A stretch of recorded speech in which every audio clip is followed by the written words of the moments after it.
Hi everyone, this is Rosette and welcome to my first video in a series of videos for the Gypsy by Provocraft.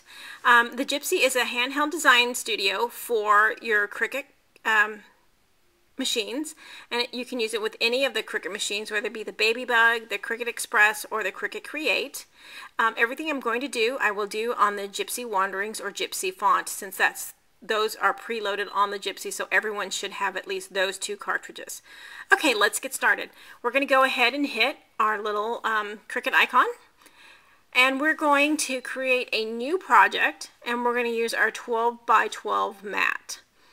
So hit new and hit 12 by 12, and up pops your mat on the left hand side with all the functions that you can do to your image showing up on the right hand side. Your cursor is in blue because that is the active area of your mat. So if you enlarge by using these buttons, or decrease the size by using these buttons, or move left or right, up and down, everything will happen to whatever is in blue on your screen. Okay, so I'm going to go ahead and I'm going to go out to the Gypsy Wanderings cart by hitting the button down here on the right hand side. And I'm going to click on the Gypsy font area. This is the name of the current active cartridge that you have open. And I'm going to scroll down to Gypsy Wanderings because they are in alphabetical order. And I'm going to click on it. I'm going to go ahead for this video, I'm going to turn on the feature here and use the first item, which is the heart up on the top left hand side. And then I'm going to travel back to the mat.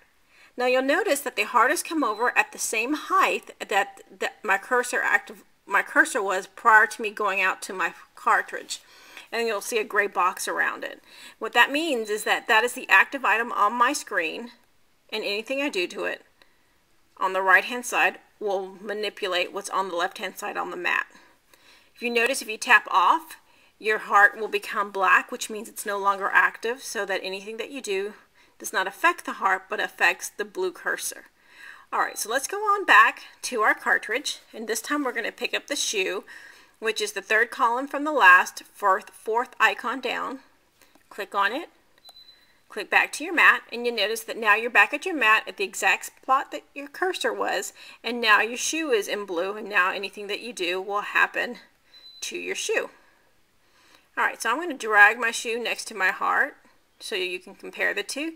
You notice that your shoe is blue, it's active, and your heart is black, it's inactive. Go ahead and tap anywhere on the mat, and you'll notice that both of them are black now, which means neither one of them will be manipulated by the functions on the right hand side, because currently they not have been chosen to be active because they're not selected. See that? I just selected it and it's blue. Now I've selected the heart and it's blue. Now let's say you want to do something to both of them at the same time. I'm going to go ahead and tap off, and I'm going to turn on what's called the grouping feature. The grouping feature is on the right hand side, the first icon here. And I'm going to go ahead and tap that. What you're basically doing is you have to think of your Gypsy basically as a computer. So you have to tell it everything you want to do step by step. So what I've done is I've turned on the grouping feature, and now I've got to tell the Gypsy what I want to group together. So I want to group that, and I want to group that. So basically you point to what you want to group, and then when you're done grouping, you tell the Gypsy, I'm done grouping items. That doesn't mean they're not grouped anymore. It just means that you can't add anything else to this grouping while this feature is off. So you notice that both these items are in blue. Now they're both active, and anything I do happens to both of them at the same time. Okay. If I tap off, neither one of them are active, or I can tap both of them, or tap the heart, and both of them become active. Now, let's say I wanted to increase the heart size while it is grouped. You still can do that. Even though both items are active right now, they're both in blue. If you double tap the heart turns a purple color, and that means that within that grouping itself, I'm manipulating this one individual item. So now it's purple, and I'm going to increase its size. Go ahead and tap off, and that will make them both inactive.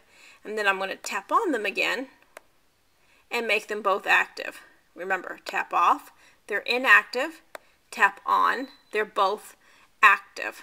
And again, if you want to manipulate just one item, I'm going to tap off, and let's say I want to manipulate the shoe now. I'm going to tap on the icons to make them active, make the grouping active, double tap the shoe, and that will make the shoe active within the grouping. So now I can move it over if I want to. Okay, that's what we're going to talk about for today's video. It's just on how to group items and how to manipulate items within the grouping. We're going to go ahead and save this for our next video. I'm going to try to keep them short so that you can do them in smaller increments or take in a little bit of information at a time, or maybe you want to play around with it until we get to the next video. So we're going to go ahead and save this. So go ahead and hit your right button and click Save. And name your lesson, and I'm going to call this one Lesson 1, Lesson 1, and click OK. And now my information has been saved, and I can, if I want to continue playing, I can click my button here and exit program or click New. Alright, thanks for watching.